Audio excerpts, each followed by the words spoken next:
예, 오늘 하나님의 말씀은 에스겔서 21장 1절에서 17절 말씀입니다.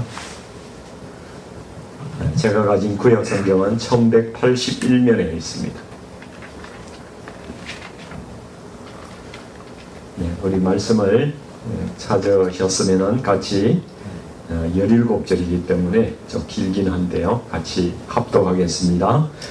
또 여호와의 말씀이 내게 임하여 이르시되 인자야 너는 얼굴을 예루살렘으로 향하며 성소를 향하여 소리내어 이스라엘 땅에게 예언하라. 이스라엘 땅에게 이르기를 여호와의 말씀에 내가 너를 대적하여 내 칼을 칼집에서 빼어 의인과 악인을 내게서 끊을지라. 내가 의인과 악인을 내게서 끊을 터이므로 내 칼을 칼집에서 빼어 모든 육체를 남에서 북까지 치리니 모든 육체는 나 여호와가 내 칼을 칼집에서 빼낸 줄을 알지라. 칼이 다시 꽂히지 아니하리라 하셨다 하라. 인자야 탄식하되 너는 허리가 끊어지듯 탄식하라. 그들의 목전에서 슬피 탄식하라. 그들이 내게 묻기를 내가 어찌하여 탄식하느냐 하거든 대답하기를 재앙이 다가온다는 소문 때문이니 각 마음이 녹으며 모든 손이 약하여지며 각 영이 쇠하며 모든 무릎이 물과 같이 약해지리라. 보라 재앙이 오나니 반드시 이루어지리라. 주 여호와의 말씀이니라 하라. 여호와의 말씀이 또 내게 임하여 이르시되 인자야 너는 예언하여 여호와의 말씀을 이같이 말하라. 칼이여 날카롭고도 빛나도다. 그 칼이 날카로움은 죽임을 위함이요 빛남은 번개같이 되기 위함이니 우리가 즐거워하겠느냐. 그 내 아들의 주가 모든 나무를 업신여기는도다. 그 칼을 손에 잡아 쓸만하도록 빛나게 하되 죽이는 자의 손에 넘기기 위하여 날카롭고도 빛나게 하였도다 하셨다 하라. 인자야 너는 부르짖어 슬피 울지어다. 이것이 내 백성에게 임하며 이스라엘 모든 고관에게 임함이로다. 그들과 내 백성이 함께 칼에 넘긴 바 되었으니 너는 내 넓적다리를 칠지어다. 이것이 시험이라. 만일 업신여기는 주가 없어지면 어찌할까. 주 여호와의 말씀이니라. 그러므로 인자야 너는 예언하며 손뼉을 쳐서 칼로 두세 번 거듭 쓰이게 하라. 이 칼은 죽이는 칼이라. 사람들을 둘러싸고 죽이는 큰 칼이로다. 내가 그들이 낙담하여 많이 엎드러지게 하려고 그 모든 성문을 향하여 번쩍번쩍하는 칼을 세워 놓았도다. 오호라 그 칼이 번개 같고 죽이기 위하여 날카로웠도다. 하라 모이라. 오른쪽을 치라. 대열을 맞추라. 왼쪽을 치라. 향한 대로 가라. 나도 내 손뼉을 치며 내 분노를 다 풀리로다. 나 여호와가 말하였노라. 아멘. 네, 오늘 말씀이 칼이 많이 나오는데요. 칼, 번뜩번뜩한 칼. 네, 오늘 제목을 심판의 칼, 구원의 칼 이런 제목으로 말씀을 나누도록 하겠습니다. 하나님께서 내 분노를 다 풀리로다 이렇게 말씀하시는 이유는 죄에 대한 분노시죠. 그 죄를 다 정리하고 이렇게 할 때에 하나님의 진노가 풀리는 것입니다. 오늘 말씀 본문의 시대적 배경을 잠시 살펴보겠습니다. 본문은 유대 예루살렘이 멸망하기 바로 몇 해 앞을 둔, 몇 해를 앞두고 있는 그런 시점입니다. 이미 두 차례에 걸쳐서 유대 사람들이 바벨론에 붙잡혀 갔습니다. 많은 사람들이 붙잡혀 갔지만은 예루살렘은 아직도 멸망하지는 않았고 사람들은 아직 많이 남아 있었습니다. 그래서 성전과 함께 있는 사람은 우리는 안전하다. 우리는 성전과 함께 있기 때문에 안전하다. 이런 생각을 하고 있었어요. 바벨론은 이미 유다를 자기 속국으로 삼은 상태입니다. 그런데 유다의 마지막 왕으로 있던 이 시드기야라는 이 왕은 이제 애굽에게 군사 요청을 해서 바벨론에서 벗어나고자 하는 그런 시도를 합니다. 이제 바벨론이 그것을 알고 군사적인 압박을 더 강하게 해오고 있는 그런 시점이죠. 그러니까 예루살렘은 그야말로 사실 멸망당하기 얼마 안 남은 풍전등화와 같은 그런 시점에 있었습니다. 그럼에도 불구하고 유다에 있는 백성들은 우리에게는 하나님의 성전이 있기 때문에 설마 우리가 망하기야 하겠어? 지켜주실 거야. 이런 생각들이 있었습니다. 그러면서 여전히 백성들은 자기 우상을 섬기고 사는 거예요. 그리고 관리들은 자기의 권력을 가지고 자기들이 할 수 있는 온갖 나쁜 짓을 하면서 치부하고 어려운 사람들 괴롭혀서 돈을 뺏고 이런 일들, 불의를 계속 행하고 있었다는 것입니다. 그래서 오늘 말씀의 핵심 메시지는 하나님께서 에스겔을 통해서 예언하시는데, 하나님은 이미 너희들에게 심판의 칼을 갈고 계신다. 칼 가는 소리 많이 들어보셨죠? 쏙, 쏙, 쏙, 쏙 이렇게 칼을 갈고 계시다는 거예요. 심판을 할까 말까 생각 중이신 것이 아니라 이미 심판의 칼이 날카롭게 갈려지고 있고 곧 휘둘러진다는 그런 말씀을 에스겔을 통해서 하나님께서 주고 계신 거예요. 그 심판이 어디까지 행하느냐? 그 4절을 보시면은 이스라엘의 그 모든 것을 남과 북을 다 이렇게 하나님께서 심판하시겠다고 말씀하고 있습니다. 그리고 칼을 칼집에서 이미 빼내셨고 칼을 다시 칼집에 꽂지 않으신다. 다 심판하시기까지 그것을 가지고 심판하신다. 이렇게 말씀합니다. 옛날에 대장장이들이 농기구를 만들 때는 이렇게 막 대충 두드려서 이렇게 만들지만은 전쟁에 나가는 칼을 만들 때는 아주 오랫동안 불에 달고 가지고 정성 들여서 아주 두드려 가지고 날이 서게 이렇게 만들었다고 합니다. 하나님께서 심판을 행하실 때는 대충 이렇게 하시지 않는다는 것입니다. 철저하게 준비하신다는 것이죠. 그리고 때가 되면은 반드시 심판하신다. 그 심판을 집행하신다는 겁니다.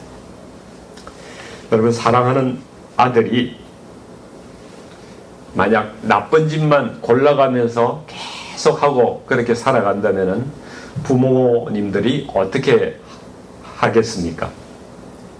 먼저는 오랫동안 인내하겠죠. 기다려주고 그렇게 하지 말아라 설득도 하고 때로는 매를 들고 치기도 하고 모든 노력을 다했지만은 계속 개망나니로 그렇게 살아간다면은 최후의 부모님이 하는 방법이 무엇이겠습니까? 집에서 내쫓는 거예요. 집에서 그냥 너 나가라. 개고생을 해봐야 소중한 걸 알고요. 그래야 깨닫고 돌아올 거 아닙니까? 우리 탕자의 비유에서 그 아들이 자발적으로 돈을 가지고 떠났잖아요. 아버지를 떠나서 개고생을 하다가 정말 소중한 게 무엇인가를 깨닫고 돌아오지 않습니까? 이렇게 하면요, 부모님의 마음에는 피눈물이 납니다. 하나님의 마음도 그렇다는 거예요. 불순종하는 자기 백성을 칼로 치고 기근으로 치고 전염병으로 치고 거주하던 땅에서 내쫓아버리면, 그리고 바벨론 땅으로 끌려가게 하시는데 하나님의 마음이 편하시겠어요? 6절 말씀을 보시니까 인자야 탄식하되 너는 허리가 끊어지듯 탄식하라. 이렇게 그들의 목전에서 슬피 탄식하라. 이런 말씀을 주십니다. 이거는 주님의 마음이 그렇다는 거예요. 주님의 마음을 에스겔 선지자에게 네가 내 마음을 표현하라고 하는데 하나님의 마음이 허리가 끊어질 듯이 아프시다는 거예요. 슬프고 고통스럽다는 것입니다. 이스라엘은 애굽에 있을 때부터, 우리가 20장에서도 봤지만은 애굽에 있을 때부터 우상 숭배를 한 그런 백성들이었어요. 광야에 나와서도 우상 숭배를 계속했고, 하나님께서 주신 율법과 안식일도 지키지 않았다고 하나님께서 말씀하십니다. 가나안 땅에 들어와서는 높은 산이 있으면 거기에 다 가서 무성한 나무, 옛날에 우리 마을에 성황당 나무 뭐 이런 거 있었잖아요. 거기 가면 그냥 무당들이 줄을 막 달아놓고 구설하고 제사 지내고 이렇게 하지 않습니까? 이스라엘도 그런 무성한 나무를 보고 푸른 나무가 있으면 거기에서 다 제사 지내고, 바위 위에서 제사 지내고, 그들의 자녀들까지 불에 태워서 인신제사를까지 드렸다는 그런 하나님의 고발이 20장의 말씀입니다. 그 죄악을 하나님께서 낱낱이 다 이야기를, 에스겔을 통해서 이야기를 하시는 거예요. 그래서 그동안 하나님께서는 계속 선지자를 통해서, 선지자를 보내서 계속 설득하시고 때로는 징계하시다가 이제 마지막 방법을 쓰시는 거예요. 집에서 내쫓아버리는 것입니다. 그렇게 하시는 목적은 그들을 회개하고 회복해 하기 위해서, 그들이 제대로 잘 돌아오도록 그런 목적을 가지고 하시는 거죠. 마음이 아프지만은 하나님은 심판하실 때는 단호하게 하신다는 사실입니다. 칼을 휘두르시는 겁니다. 집에서 내쫓을 때는 아주 매정하게 내쫓으십니다. 결코 약하게 하시지 않으십니다. 오늘 말씀 보니까 하나님의 칼은 이미 날카롭게 갈려 있어요. 준비되어 있습니다. 무디지 않습니다. 그래서 하나님의 칼은 백성과 지도자 모두를 칠 것입니다. 모든 사람에게 심판이 임한다는 것입니다. 하나님이 심판하실 때 의인과 악인의 구별이 없이 심판하신다고 말씀하고 계세요. 3절 말씀을 같이 한번 읽어볼까요? 이스라엘 땅에게 이르기를, 여호와의 말씀에 내가 너를 대적하여 내 칼을 칼집에서 빼어 의인과 악인을 내게서 끊을지라. 4절 말씀도 봅니다. 내가 의인과 악인을 내게서 끊을 터이므로 내 칼을 칼집에서 빼어 모든 육체를 남에서 북까지 치리니. 이렇게 말씀하죠. 우리는 때때로 의인도 하나님께서 같이 심판하시나, 같이 죽이시나 의문을 가질 수가 있습니다. 여러분, 9.11 사태 때 의인과 악인이 같이 죽습니다. 많이 예수 믿는 사람들도 죽었습니다. 선하게 사는 사람도 죽었습니다. 악하게 사는 사람도 죽었습니다. 쓰나미가 왔을 때, 지진이 일어나고 할 때도 동일합니다. 건물이 무너져서 옛날에 삼풍백화점에 예수 그리스도를 주님으로 믿고 산 사람도 많이 죽었습니다. 죽음이 피해가지 않습니다. 그래서 우리는 의문을 가지죠. 왜 이렇게 선한 사람이, 왜 예수 그리스도를 믿는 사람이 죽어야 하느냐고 의문을 가지고 하나님을 원망하는 사람도 있습니다. 그러나 우리가 반드시 알아야 될 것은, 의인이라고 해도 모든 인간은 한 번 죽는 것은 정해진 것이라는 사실입니다. 모두가 다 죽습니다. 의인이라고 해서 우리 인생은 죽음을 면제받지는 못합니다.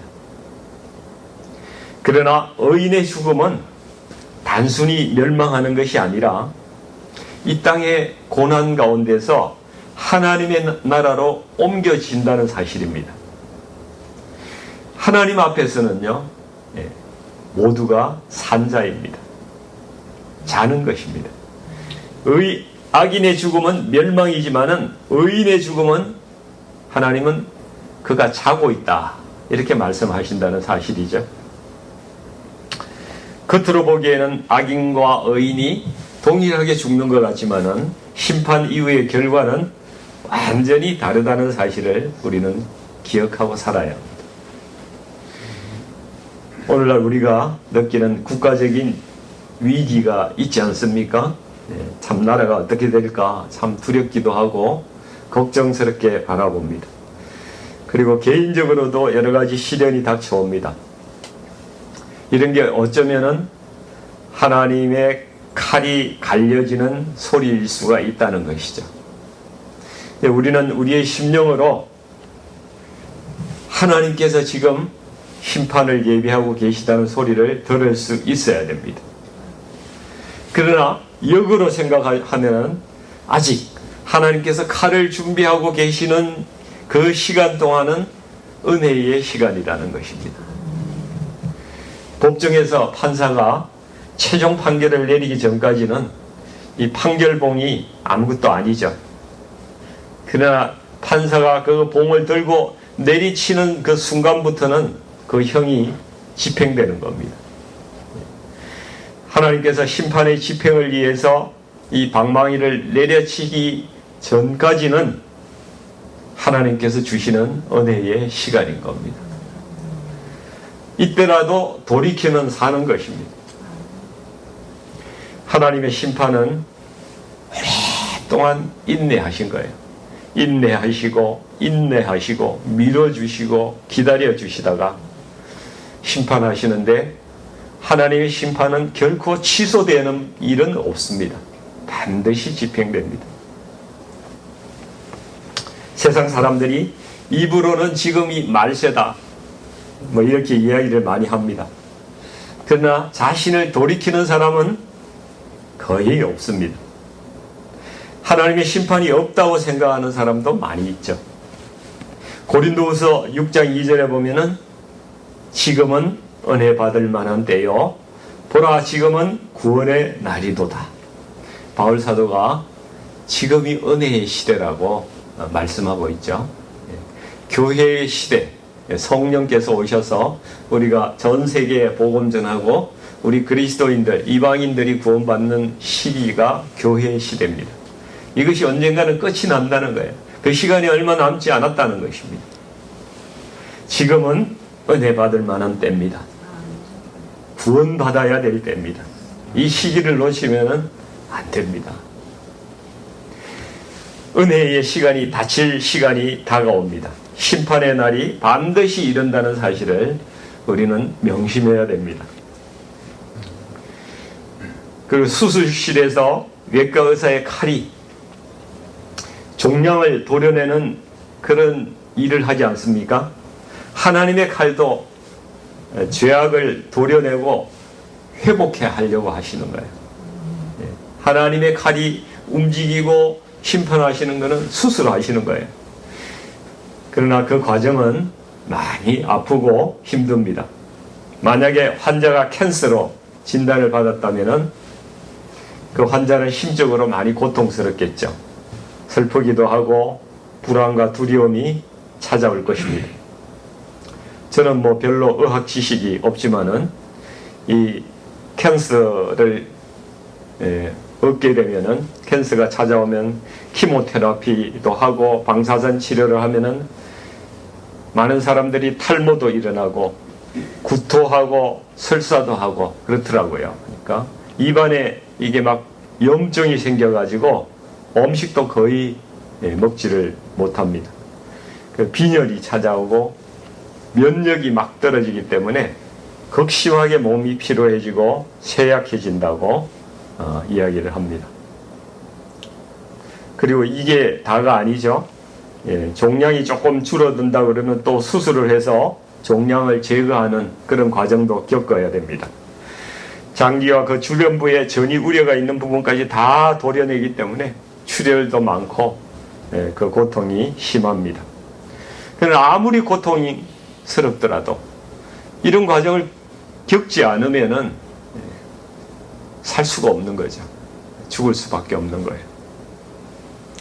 우리에게 죄악이라는 영적인 암이 있습니다.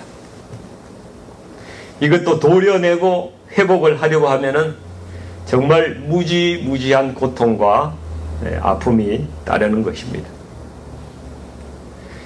하나님께서 애굽에서 지금까지 유다가 저지른 죄악을 낱낱이 드러내시는 거예요.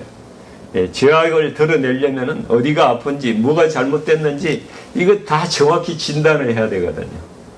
우리 죄가 감춰진 죄를 하나님 앞에 다 드러내지 않으면 회복이 없는 거예요. 치유가 될 수가 없는 거예요. 그게 가장 무섭죠. 그리고 칼로 수술을 하시는데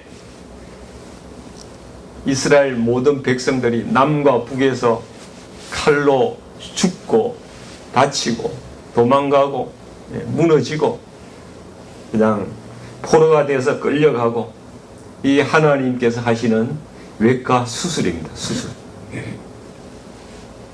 공동체만 그렇겠습니까? 개인의 경우에도 하나님의 자녀들이 돌이키지 않으면은 점점 죄에 빠져들어가 가지고 하나님께서 그를 깨우치기 위해서 때로 질병을 허락하시는 거예요. 하나님이 병을 주시는 게 아니라 우리는 언제든지 질병에 걸리는 상태에 있는 거예요. 그런데 하나님의 은혜로 지금까지 그 질병으로부터 보호받고 온 거예요. 우리는 언제든지 교통사고로 죽을 수 있어요. 하나님께서 오늘도 지켜주고 계신 거예요. 그 하나님께서 허락해버리시면은 그냥 세상에서 어떤 사고가 나서 어떤 병이 걸려서 죽을지 모르는 게 우리의 운명인 거예요. 우리는 하나님 앞에 겸손해야 됩니다. 하나님께서 지금도 지켜주시는 거예요.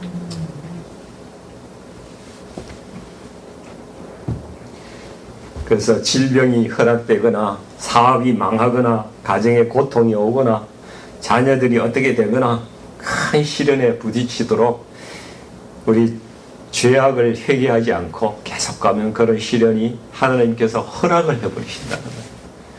보호막을 그냥 걷으신다는 거예요. 그토록 찬란하고 온 열방 위에서 빛났던 그 다윗 왕조가 이제 다른 이방 민족의 칼 앞에 사라지게 될 운명에 처해 있는 겁니다. 백성들은 낙심할 수밖에 없죠. 13절 말씀이 이것이 시험이라, 이 백성들에게는 시험인 거예요. 만일 없으신 여기는 기후가 없어지면 어찌할까? 주 여호와의 말씀이니라. 그동안 이스라엘은 자랑하고 남을 없인 여기는 그런 왕조였는데 그것이 무너지면 사람들은 절망 속에 빠지겠죠. 사람들은 다 시험이 될 것입니다. 그러나 그 약함 속에서 이제 하나님만 바라보게 되는 계기가 된다면 그것은 축복이 되는 것입니다. 오늘 우리 이 에스겔의 23장은 칼의 21장 이 칼의 노래라고 그렇게 이야기를 말씀하는 그런 장인데요. 오늘 이 말씀을 우리는 어떻게 삶에 적용해야 될까 생각을 한번 해보기를 원합니다. 우선 첫 번째는 우리가 죄악 가운데 있다면 반드시 심판이 있다는 것을 기억해야 된다는 것입니다. 하나님께서 개인적인 심판도 하시지만 공동체적인 심판도 하신다는 사실을 우리가 깨달아야 합니다.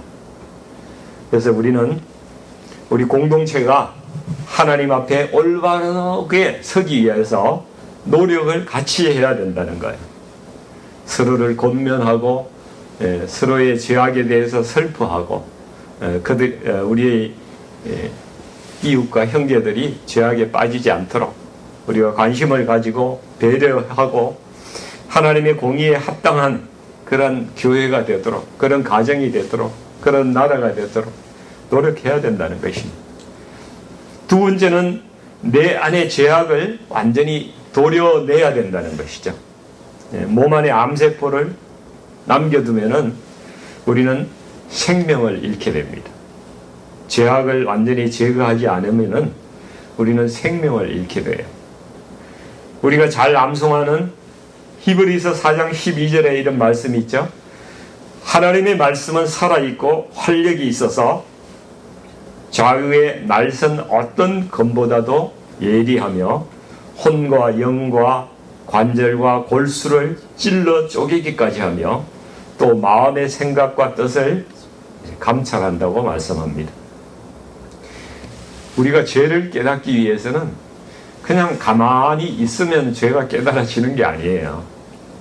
우리의 죄는 모든 사람이 말씀 앞에 비춰봐야, 말씀이라는 거울을 비춰봐야 내가 잘못됐구나 하는 것을 깨닫게 된다는 사실이죠. 그러니까 우리가 말씀을 떠나서 사는 사람은요, 죄를 인식을 할 수가 없어요. 그냥 죄 가운데 계속 살아가는 거예요. 그러다 멸망하는 겁니다. 하나님 말씀을 가까이 하십시오. 가까이 하지 않으면 나는 어느새 죄에 둘러싸여 나를 발견하게 됩니다. 4장 13절은요 더 중요한 말씀이 있어요. 지으신 것이 하나도 그 앞에 나타나지 않음이 없고 우리의 결산을 받으실 이의 눈앞에 만물이 벌거벗은 것 같이 드러나느니라. 이런 말씀이 계속되고 있습니다. 죄를 감추면은 하나님이 모르실까요? 하나님은 다 보고 계신 거예요. 다 아시는 거예요. 우리의 마음의 동기까지도 하나도 남김없이 하나님은 다 보고 계시고 감찰하고 계시다는 사실이죠.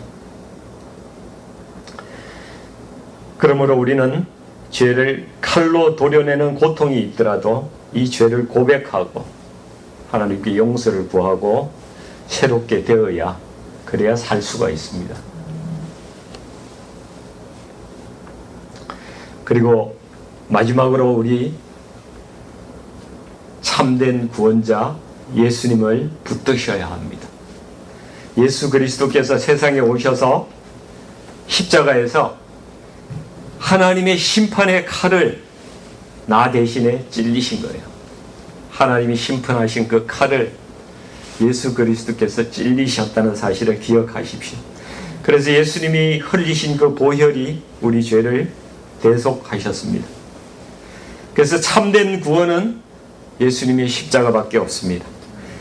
우리는 하나님의 심판의 칼에 나 대신 찔리신 그 예수님을 구원의 주로 믿고 주인 삼아서 살아가는 것입니다. 장차 하나님 최후의 심판이 예비되어 있습니다. 이미 칼이 날카롭고 번쩍번쩍하게 갈려지고 준비되고 있다는 것이죠. 그러나 우리는 더 이상 두려워할 필요가 없습니다. 주님 안에 있는 자는 두려워할 필요가 없어요. 예수 그리스도의 십자가 안으로 피하면 됩니다. 예수님의 십자가와 그 흘린 피가 나의 반석이고 나의 방패시고 요새시고 피할 바위가 되신다는 사실입니다. 예수님 안에 있을 때 하나님의 진노의 칼은 더 이상 우리를 향하지 않으신다는 사실입니다. 아멘.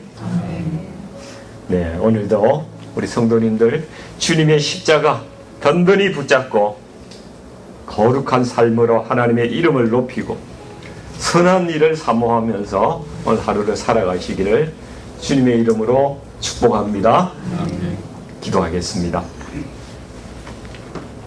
아버지 하나님, 제가 믿음을 가진 지 오래되었다고, 그래서 안전하다고 그렇게 자만하면서 과거의 신앙에 머무르고 있는 거 아닌지, 그래서 지금 말씀도 잘 보지 않고 기도도 덩하니 하고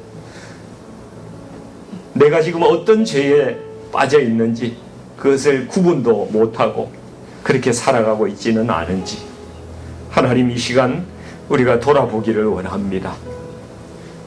하나님 정말 두렵습니다.